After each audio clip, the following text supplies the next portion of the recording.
자, 오늘 소개해볼 술은요, 저의 최애술 보드카입니다. 보드카에도 여러 가지가 있지만 오늘 소개할 술은 커클랜드 보드카이고요. 제가 지금 갖고 있는 거는 프렌치밖에 없는데 아메리칸도 제가 한 10병 정도 먹어봤거든요. 그래서 그거 맛은 굳이 안 봐도 될 것 같습니다.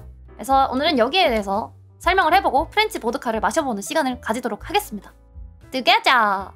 목차인데요. 첫 번째는 보드카가 어떤 술인지 어원에 대해서 살짝 설명을 드릴 건데, 이 어원이랑 보드카의 역사랑 조금 관련이 있어서 같이 묶어서 설명을 드릴게요.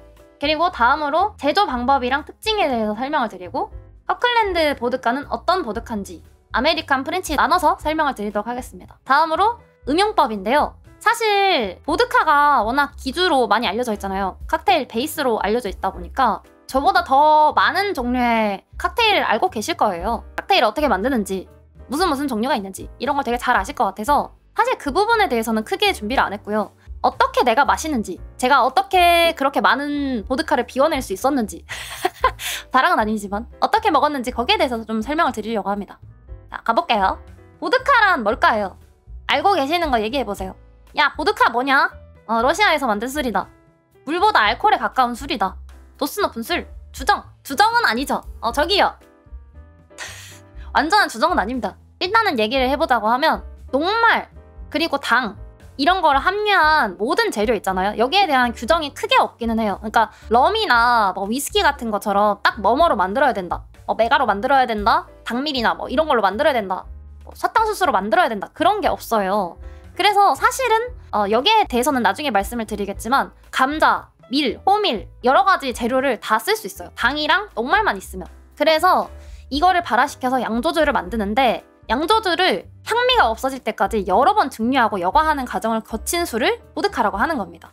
보드카라는 말 자체가 러시아어로는 물을 뜻하는 바다라는 그 발음이 바다래요. 그래서 이 말에서 유래가 됐대요. 그래서 사실은 이 말 자체가 물에 되게 가깝다는 뜻에서 붙여진 것도 있고, 여기 뒤에 보다라는 말이 물이랬잖아. 그럼 뒤에 카는 뭘까? 카는 러시아어로 귀여운 거, 작은 거, 귀염 뽀짝한 거 이런 거 뒤에 붙이는 전미사라고 합니다.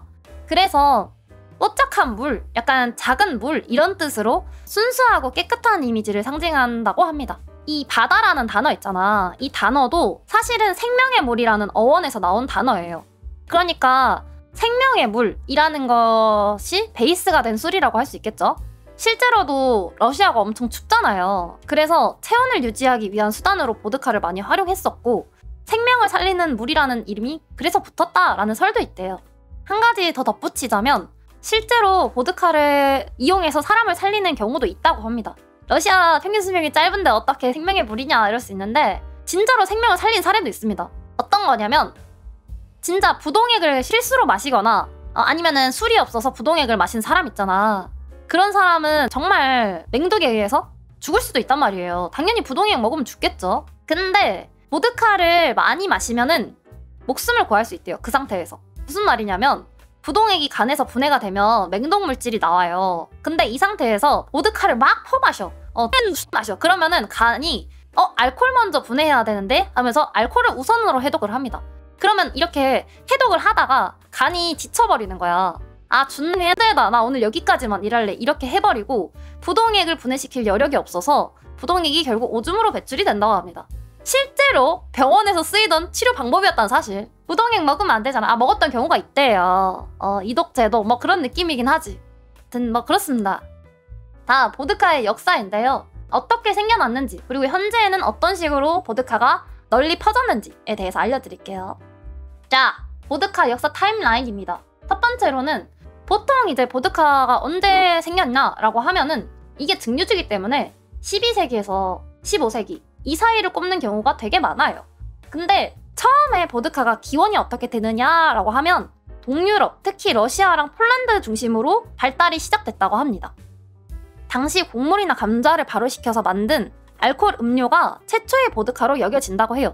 당연히 이 당시에는 증류 기술이 없었기 때문에 증류주는 아니었죠. 하지만 보드카의 기원이 되는 무언가가 있었다라는 거죠. 그래서 이 음료는 사실 또 소량 사용이 됐으면서 의약품으로 많이 사용이 됐대요. 약간 몸을 따뜻하게 하고 그런 용도로 많이 쓰였다고 합니다. 그리고 이제 중세시대가 돼서 12세기에서 15세기, 그때는 중동에서 증류 기술이 유럽으로 들어오게 됩니다. 그러면서 보드카를 제조하는 방법이 본격적으로 발전하기 시작했고요. 러시아와 폴란드에서는 곡물, 그러니까 보리, 밀, 호밀을 주 원료로 해서 보드카 생산이 이제 본격적으로 시작이 됐고, 당시의 보드카는 투명했는데 지금이랑은 맛이 많이 달랐다고 합니다. 왜 그랬냐라고 하면 보드카의 여과 방식이랑 주 재료가 확립이 되어 있지 않은 상태였어요. 그러니까 뭐 몇 번 증류해야 된다, 아니면 뭐 여과 방식이 제대로 되어 있질 않으니까 그 구린내나 이런 게 엄청 많이 났던 거야. 그래서 지금 먹는 보드카랑 색깔만 똑같지 맛은 완전히 달랐다고 합니다. 그리고 이제 다음으로 근대로 넘어가면 16세기, 19세기잖아요. 이때는 16세기랑 19세기랑 구분을 할 필요가 있어요. 일단 16세기 처음부터는 이반 사세라고 좀 폭군이었던 좀 왕족이 있었어요. 그 사람이 보드카 생산이랑 판매를 약간 통제하기 시작하면서 세금을 무려 40% 가까이 붙였다고 합니다. 그러니까 이렇게 높은 세금을 붙이니까 귀족들만 보드카를 생산할 수 있었고, 당연히 소비하는 층도 되게 좁았겠죠. 그리고 서민들은 이렇게 보드카를 통제당하니까 접할 수도 없을 뿐더러 조금 다른 방식을 선택했대요. 밀주라고 아시죠? 집에서 개인적으로 만들어가지고 막 먹거나 숨어서 막 팔거나 하는 그런 거 있잖아. 그런 거를 되게 많이 했대요. 그 중에 하나가 사마곤이라는 술이었대요. 그래서 이게 집에서 만든다라는 그런 뜻의 술인데, 그 사마곤이라는 술을 만들어서 자급자족 했다고 합니다. 근데 이 사마곤이라는 술이 재료가 정말 기상천외했거든요. 일단 사진 보여드릴게요. 어떻게 만들었냐면 이런 식으로 보이세요? 집에서 그냥 만드는 거야. 증류기 같은 거를 그냥 본인이 대충 만들어가지고 이런 식으로 직접 집에서 만들었대요. 근데 이거 재료가 뭐였을 것 같아? 정말 생각도 못한 거 많이 나와요. 제가 알아보면서 정말 놀랐습니다. 감자면 양호하죠. 다 통제당했다니까요. 그리고 이 사람이 처음부터 그렇게 만들 수가 없었어. 첫 재료부터 다 만드는 게 아니라 알코올이 들어있는 성분을 갖다가 가져와가지고 증류를 했던 거야. 뭐였냐면 첫 번째로는 산업용 알코올, 그거를 먼저 썼대요. 근데 이 산업용 알코올마저 통제를 당하니까 그 다음에는 향수, 그 다음에는 광택제, 그 다음에는 신발크림, 막 이런 식으로 정말 말도 안 되는 거 있잖아. 그런 거를 가져와서 심지어 어떤 사람은 살충제로 해먹었대. 진짜 상남자죠? 그런 경우가 있었다는 거예요. 그런 거를 보면은 이 알코올에 대한 집착이 정말 대단했다고 합니다. 안 마실 순 없고 뭘 이용해서든 만들려고 했대요.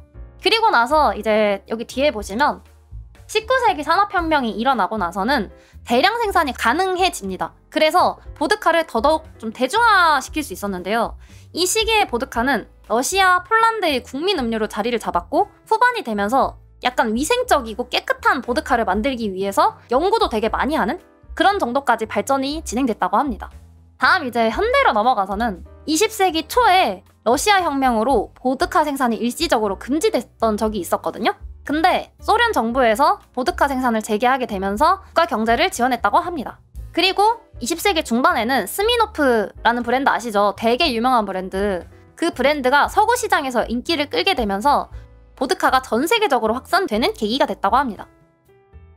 오늘날의 보드카는 여러 가지 트렌드가 있잖아요.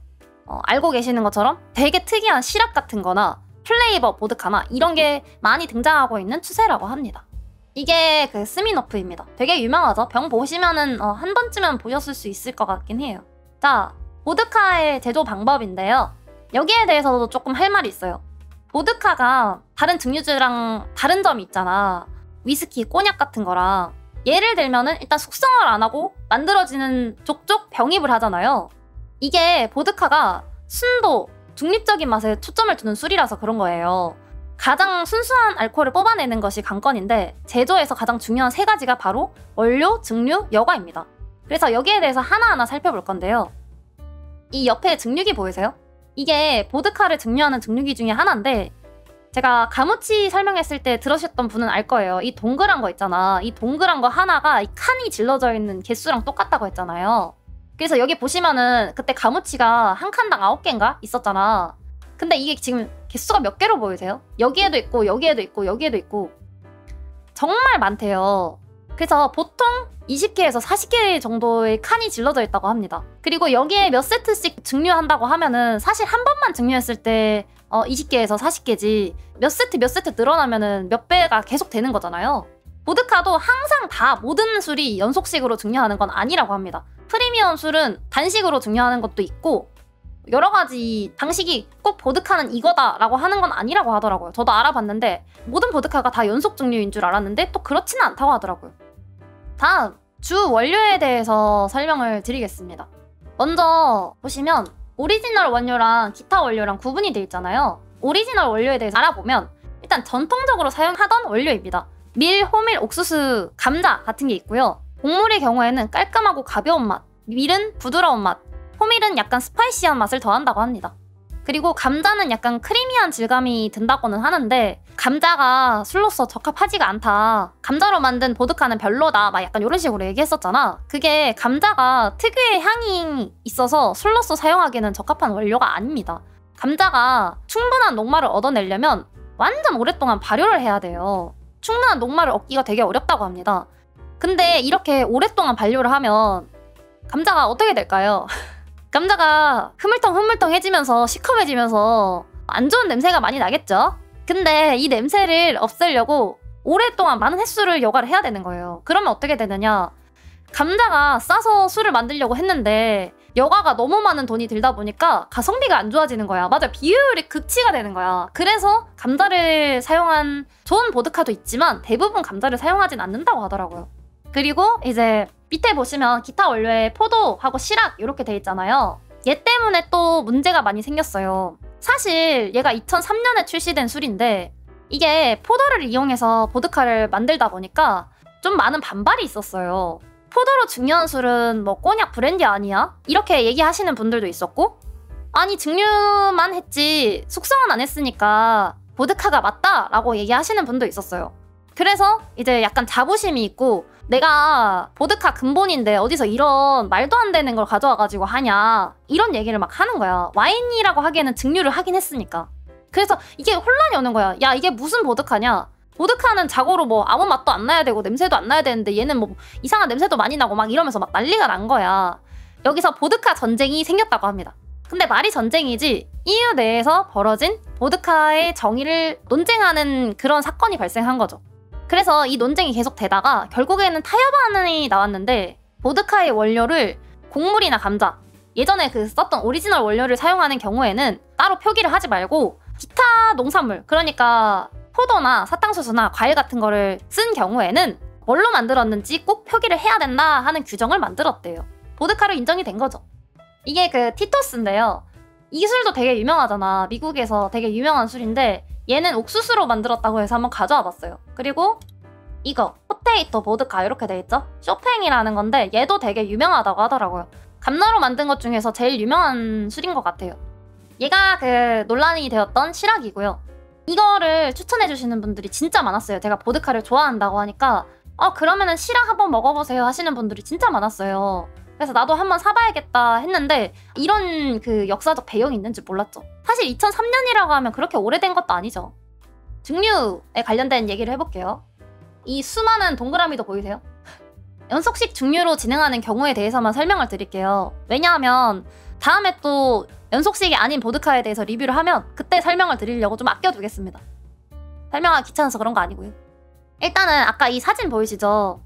이렇게 연속식 증류기 단을 엄청나게 많이 질러가지고 알코올 순도 95%, 96%의 주정을 뽑아낼 수가 있는 겁니다. 얼마나 순수한 알코올을 뽑아내고 싶은지는 본인이 얼마나 돌리느냐에 따라 달려있는 거야. 그래서 이거를 계속 돌리면은 정말 순수한 그 알코올의 절정을 뽑아낼 수 있겠죠. 스미노프, 앱솔루트를 포함한 많은 보드카 회사가 탑 방식 모양의 증류기로 증류를 하고요. 보통 그 탑의 개수, 그러니까 이거 하나, 이 봉 있잖아요. 이게 3개에서 5개, 그리고 칸의 개수가 탑 1개당 15개에서 20개 정도라고 합니다. 그러니까 적어도 한 바퀴를 돈다고 했을 때 45번의 칸을 계속 도는 거야.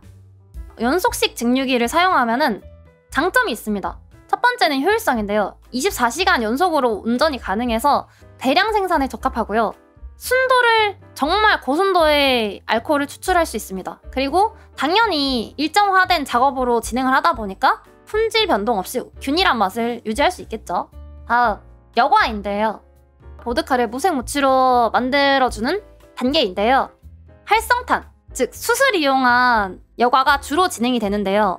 증류액을 활성탄 필터에 통과시켜서 잔류 향이나 불순물을 흡착시키는 단계입니다. 보통 냄새를 충분히 뺄 때까지 여과를 진행하고요. 3회에서 7회 정도 반복한다고 합니다. 그리고 아까 전에 감자 얘기했잖아요. 그런 거는 20번도 여과를 하기도 한다고 합니다. 최소 시간이 한 8시간 정도 소요가 되고요. 여과기에 들어가는 소재 있잖아. 이게 여기 자작나무 숯이래요. 근데 꼭 이것만을 사용하는 건 아니라고 합니다. 다이아몬드나 백금 자석을 이용해서도 불순물을 제거하기도 하고요. 마이너스 30도 정도에서 여과를 해서 불순물을 제거하는 방식도 있다고 합니다. 다음, 보드카의 특징인데요. 앞에 저런 제조 과정을 통해서 두드러지는 특징을 정리해보자면 일단 맛은 무색, 무미, 무치를 추구합니다. 그리고 연료와 제조 방법에 따라서 약간의 달콤함이나 스파이시한 맛을 느껴볼 수도 있겠죠. 근데 기본적으로는 무색, 무미, 무치를 추구한다고 합니다. 그리고 알코올 도수는 일반적으로 40도 정도의 도수를 가지고요. 칵테일 베이스로 사용되기 때문에 여러 가지로 이용할 수가 있죠. 그리고 이 얘기는 여담이긴 한데요. 칵테일 발사대라뇨. 어이 그 자체로도 즐길 수 있다고요. 더 높은 도수의 술도 사실 만들 수 있잖아. 스피리터스라든지. 근데 그런 거를 보드카의 뭐 기본이다 뭐 이런 식으로 얘기하진 않잖아요. 그래서 보드카를 40도로 정하게 된 계기가 뭐냐면 1843년에 러시아에서 38도가 최적의 보드카라는 연구 결과를 냈대요. 근데 그 당시에 재무부 장관이 생산량이랑 소비세 계산하기 편하게 그냥 40도로 반올림하면 안 되냐? 이렇게 제안을 한 거야. 그래 그렇게 하자 이렇게 해서 40도가 됐대요. 근데 여기서 정말 유력한 설이 있거든요. 지금 유튜브 보시면 이렇게 말하시는 분들이 정말 많아요. 그 있잖아 멘델레예프? 이분 아세요? 멘델레예프라고 화학과나 뭐 화학 관련된 거 아시는 분은 좀 이미 들어보셨을 수도 있는데 이 사람이 화학자거든요. 화학 주기율표 있잖아요. 주기율표 외우잖아. 막 칼칼나마 뭐 어쩌고저쩌고 하면서 그 외우는 거 있죠. 그 주기율표를 만든 사람인데 그 사람이 보드카는 이렇게 마셨을 때 제일 인간한테 이롭고 속치도 없고 막 이런 식으로 얘기를 해서 보드카 도수를 40도로 정했다라고 하는 게 있대요. 근데 하지만 이거는 사실은 구라일 가능성이 되게 높다고 합니다. 왜냐하면은 1843년에 이게 정해졌다고 했잖아. 근데 그때 당시에 멘델레예프 나이가 9살이었대요. 근데 9살이 갑자기 주기율표 만들고 그런 식으로 말했을 리가 없죠. 그러니까 이 사람이거든요, 이 사람. 이 사람이 1934년생인데 1943년에는 9살이잖아요. 9살이면 다 컸다고? 일단 아닌 게 유력하다라고 합니다. 닮으면서 풍성하다. 그런 것만 보지 말고 내 설명 안 듣고 있지. 드디어 이제 커클랜드 보드카에 대해서 설명을 드릴 텐데요. 힘들었다.